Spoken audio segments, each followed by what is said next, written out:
på det og kæmpe og virkelig ville og knokle for det.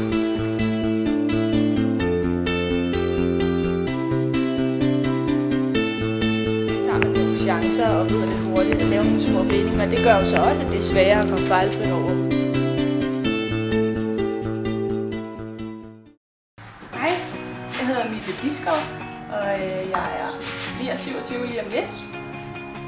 Og nu er jeg ved at undervise hver dag.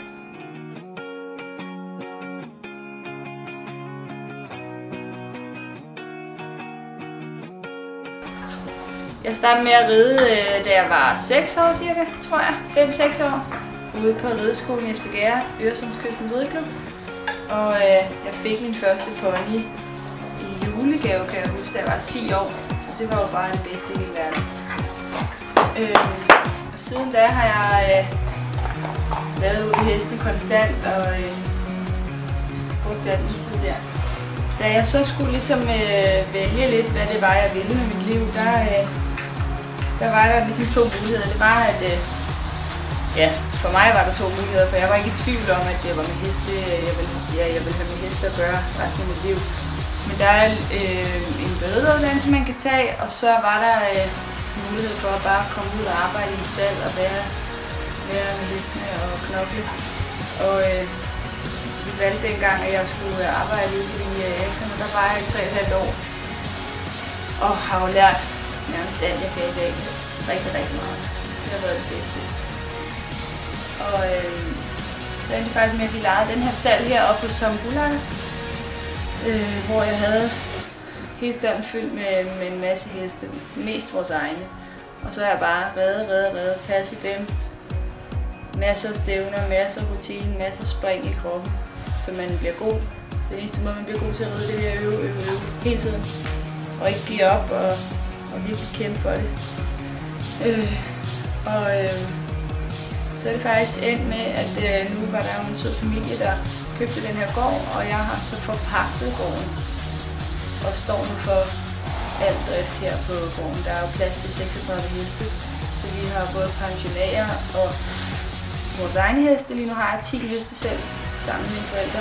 Lidt i ridning også. Så der er jo masser at ride hver dag. Og udover det, så underviser jeg 3 gange om ugen. Fra kl. 3 til kl. 8-9 stykker. Så stemmer jeg i weekenden. Så man skal vælge, hvis det er, at man vil gå til at ride og være god. Man kommer i hvert fald ikke sovende til det. Super! Godt til det. Kan mærke, at stoppe, at man skyder sit højre bagben. Det er sådan noget, man ikke skal gøre. Så stille og roligt retter du den næse af.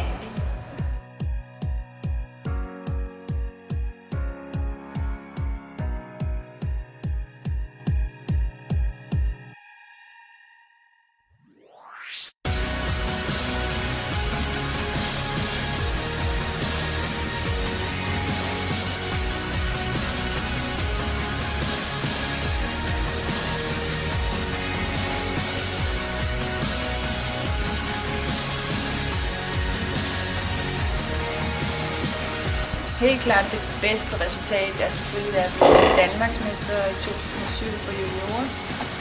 Men noget af det, jeg husker allermest også, var, da jeg var fejlfri Grand Prix over i Herning på Cody og blev nummer 5.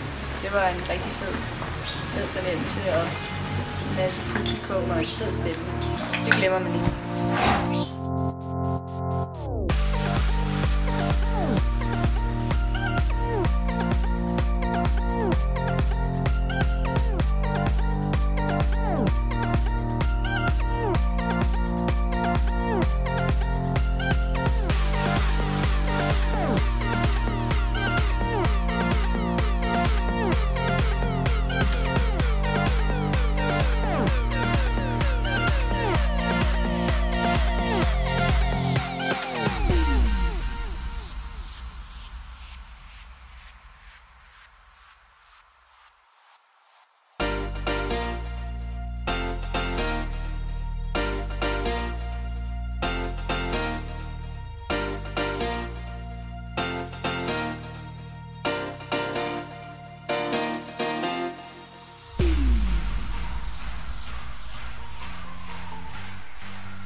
drøm den vokser hele tiden, og jeg går ud til nye mål.